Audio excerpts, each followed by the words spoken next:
Assalamualaikum warahmatullahi wabarakatuh. Selamat pagi, siang, sore, malam Sobat Sosial yang ada di rumah. Kita kembali lagi di Ngobras UPTD PPKS episode kedua.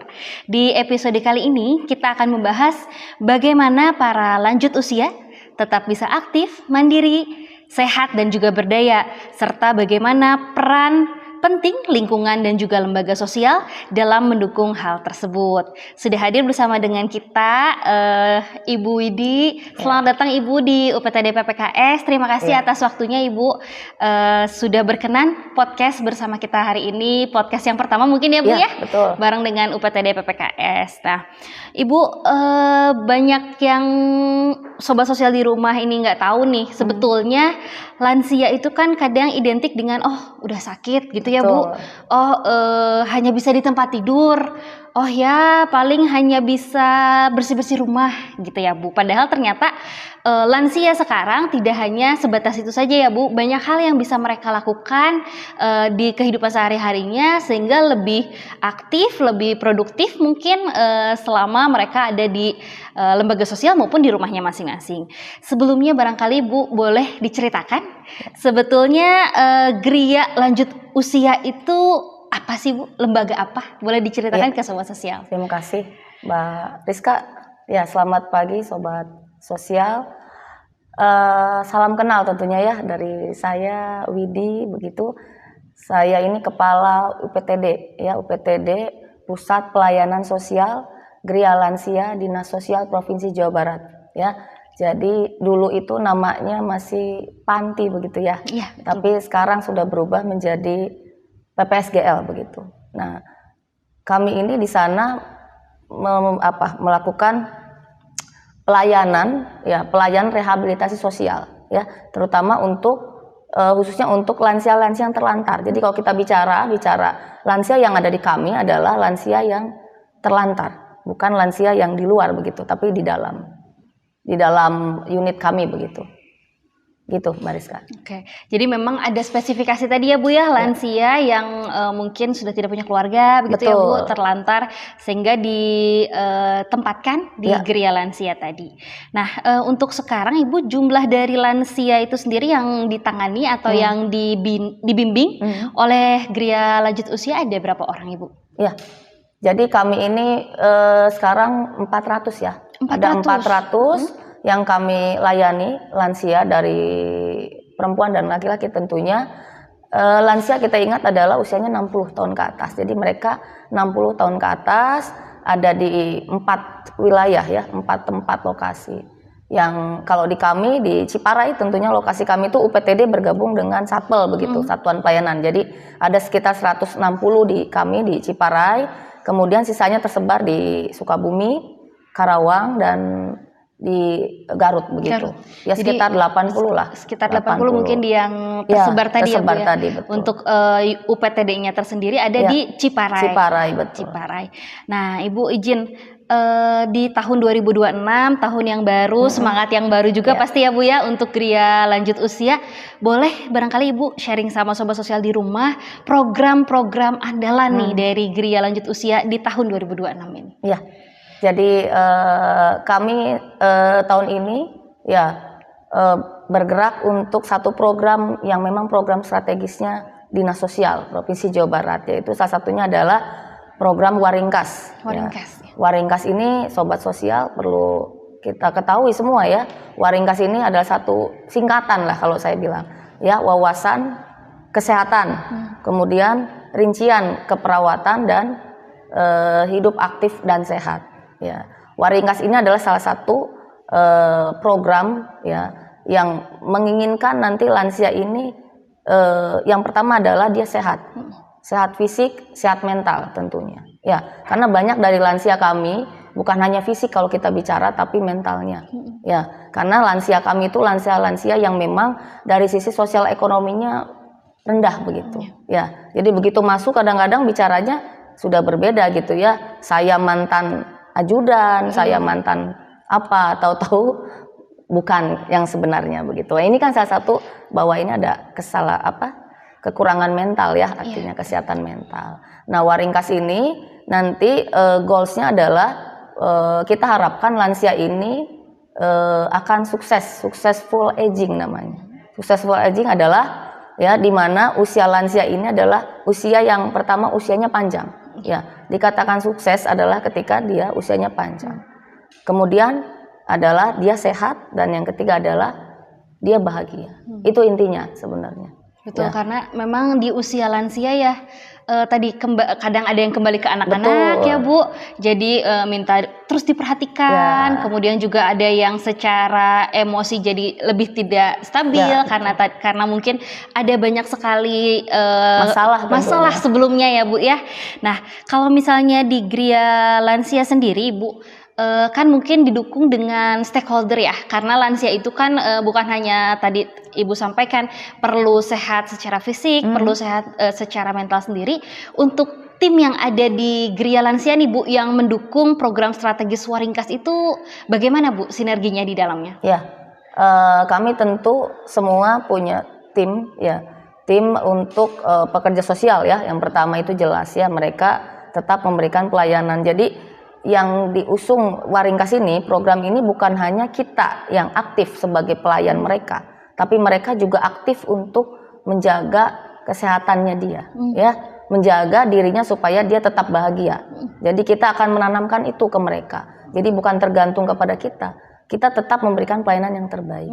Tapi mereka tetap harus sadar bahwa mereka itu punya motivasi yang kuat untuk hidup sehat, hidup mandiri, tidak bergantung kepada yang lain begitu. Ya. Untuk Waringkas itu kan mungkin suatu ide yang cukup kompleks ya Bu. Di dalamnya pasti ada beberapa hal yang disampaikan nih dari Ibu dan juga tim kepada para lanjut usia yang ada di sana. Boleh di sharing nggak Bu ke sobat sosial di rumah, inti yang disampaikan dari Waringkas itu apa saja Ibu? Ya, yang pertama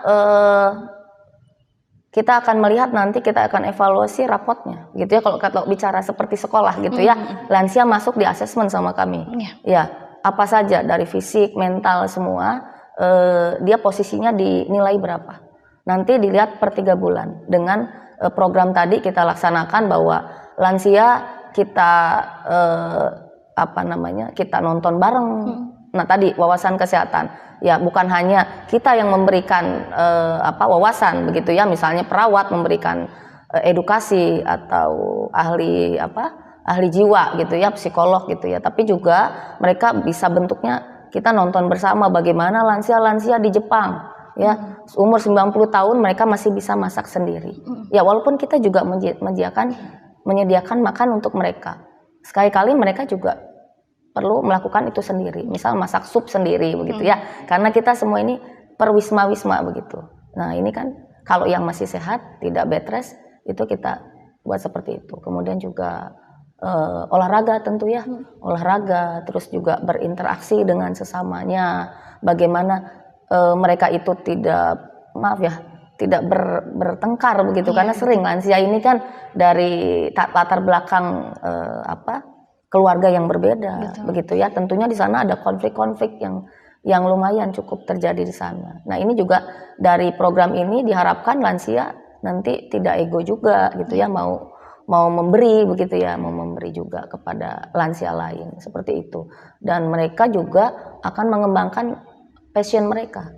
Kalau mereka dulu kan mereka juga misalnya mereka dulu seorang pelukis misalnya. Ya, kita juga kasih sarana prasarana untuk mereka melukis. Terus kalau mereka misalnya hobinya dulu keterampilan apa begitu ya, menjahit, mereka juga kita siapkan menjahit gitu. Jadi intinya manusia itu kan punya sumber daya masing-masing ya, punya keunggulan masing-masing, dan itulah keunggulan itu yang kita pakai untuk mereka aktif ya. Diharapkan dengan mereka aktif, mereka harus jalan, mereka harus membersihkan kamarnya begitu ya, walaupun kita juga punya pramuwerda yang bertugas, tapi tetap mereka kita libatkan supaya aktif. Intinya adalah bahwa mereka itu kalau mereka aktif, mereka akan jauh lebih sehat ya, daripada mereka hanya dilayani. Betul. Gitu. Selain itu juga kan kalau misalnya mereka terlibat dalam kegiatan-kegiatan, tentu rasa jenuh, rasa bosan, dan juga mungkin ada trauma-trauma itu bisa sedikit-sedikit tertutup ya Bu ya, karena mereka happy lah gitu mengikuti, iya betul, mengikuti kegiatan di sana.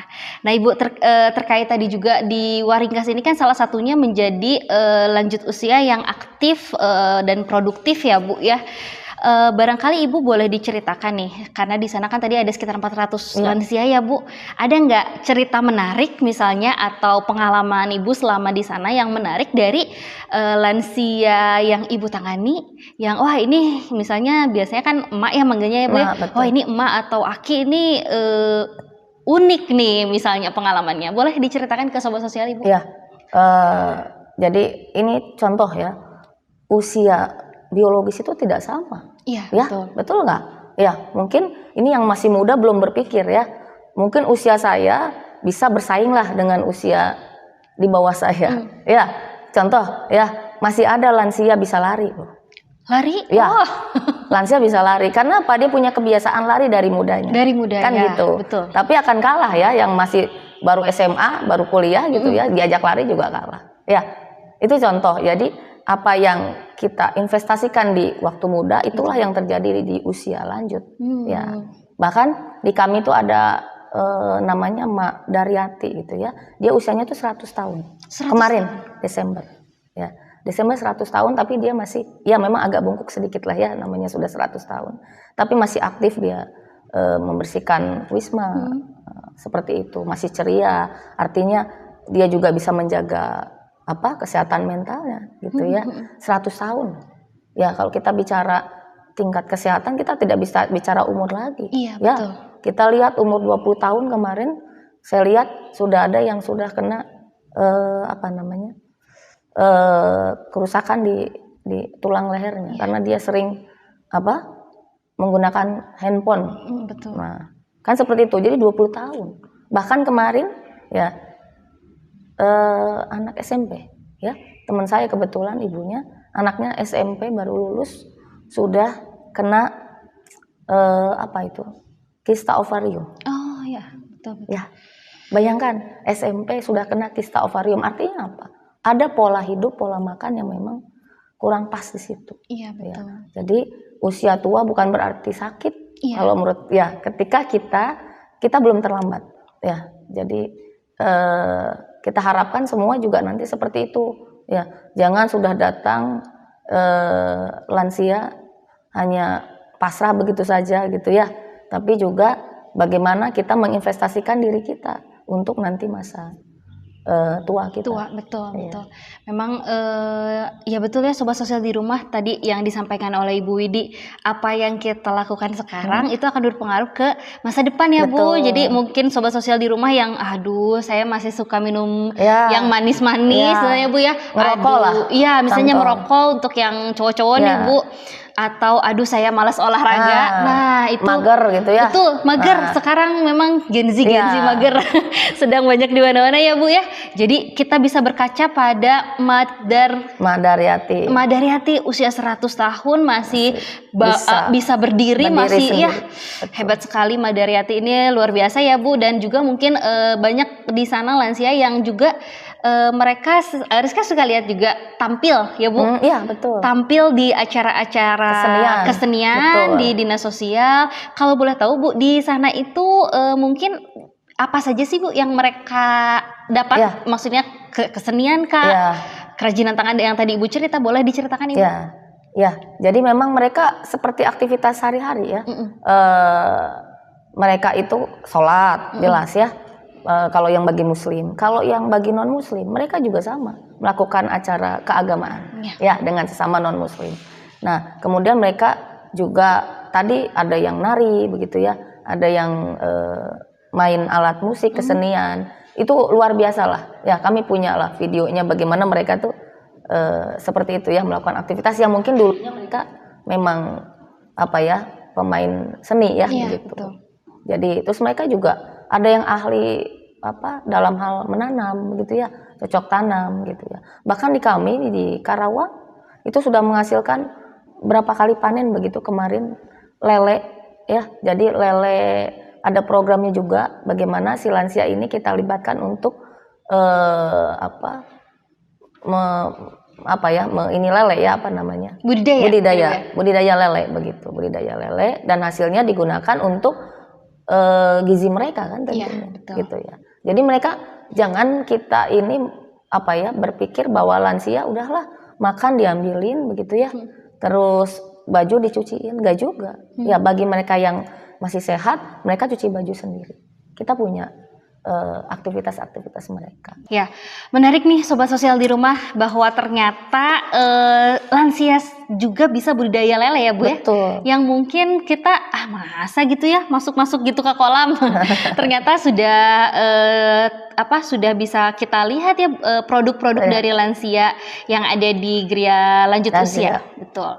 Nah Ibu mungkin terakhir ya Bu, ada yang ingin disampaikan dulu nih kepada masyarakat, terutama kemudian kepada keluarga ya yang masih punya lansia di rumahnya, bagaimana sih supaya mereka itu bisa merawat lansia dan agar lansia di rumah itu bisa pada produktif nih, seperti yang ada di kantornya Bu Widi. Silakan.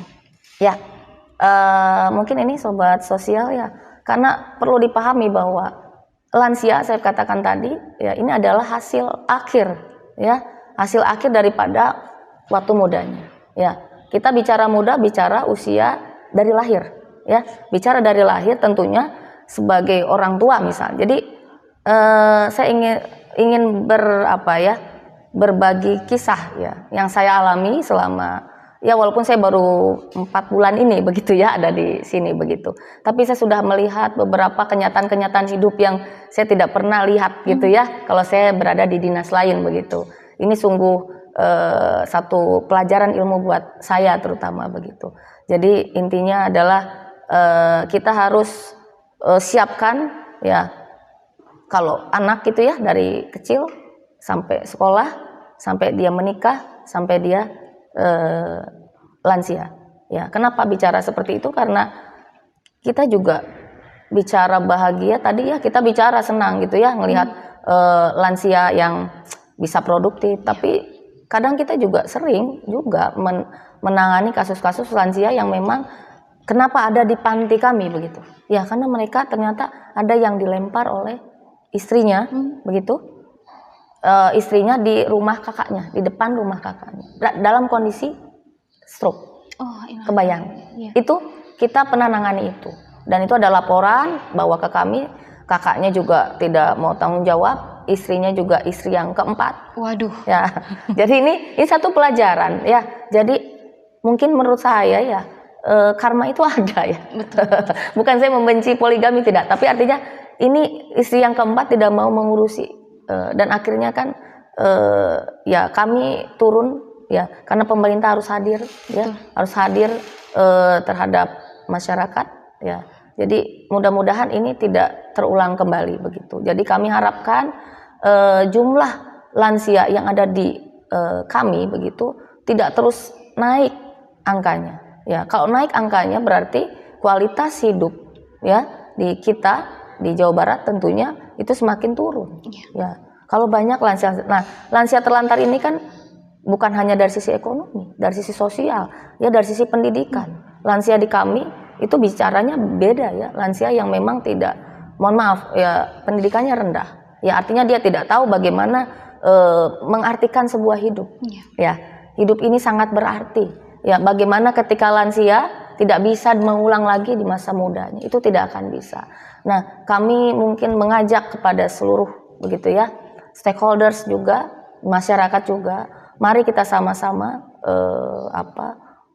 berinvestasi kepada dirinya sendiri ya, mengajak juga ke anak-anak kita gitu ya, ke usia-usia sekolah tentunya. Kita juga minta akan berkolaborasi dengan dinas pendidikan ya, karena kalau usia SMA itu belum berpikir saya akan seperti itu ya, itu masalahnya. Jadi kemudian dari sisi keluarga, dari sisi suami, dari sisi ayah, dari sisi ibu, itu juga harus mengambil perannya masing-masing ya. Kenapa ini terjadi? Karena seorang ayah tidak menjalankan perannya sebagai ayah, seorang ibu tidak menjalankan perannya sebagai ibu, seorang anak tidak menjalankan perannya sebagai anak. Ini sebenarnya yang memang kompleks ya. Di sosial ini sangat kompleks, dan ini adalah kalau di lingkungan, saya pernah di lingkungan hidup di DLH. Saya bicaranya menangani sampah, tapi sampah ini tidak bergerak, sampah ini barang mati. Betul. Tapi kita bicara di hilir adalah manusia yang renta, ya renta dengan segala-galanya, renta ekonominya, renta fisiknya, renta sosialnya, renta pendidikannya.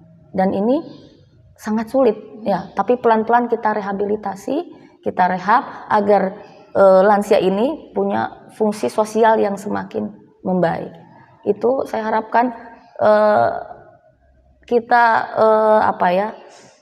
kita hargai bahwa hidup ini adalah satu hal yang memang perlu kita sadari. Hidup ini adalah anugerah yang harus kita jaga. Ya, penglihatan kita, ya. Jangan di saat muda kita memang sudahlah kita merokok. Ini ada lansia juga yang merokok. Kita sudah coba begitu ya. Rokok ini kan fungsinya akibatnya tidak 10 tahun, tidak 20 tahun. Ini baru merokok. Contoh saja dengan kondisi sekarang saya juga agak miris. Mudah-mudahan ini menjadi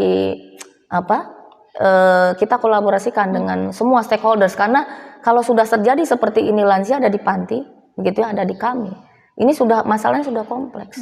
Ya, dari ekonomi, dari fisik, ya, dari sosial. Nah, seperti itu. Jadi semua adalah kita harus di hulunya kita harus benahi bersama, ya. Jadi menjaga kesehatan itu sangat penting, ya. Karena hidup itu kalau kita sadar bahwa kita nggak mau kan, ya tuanya di panti. Saya selalu bicara itu ke staf-staf saya yang masih muda, kelihatan masih seger ya. Tapi kadang mereka tidak bisa melakukan punya gaya hidup yang memang sehat, ya, sehat fisik dan mental, ya.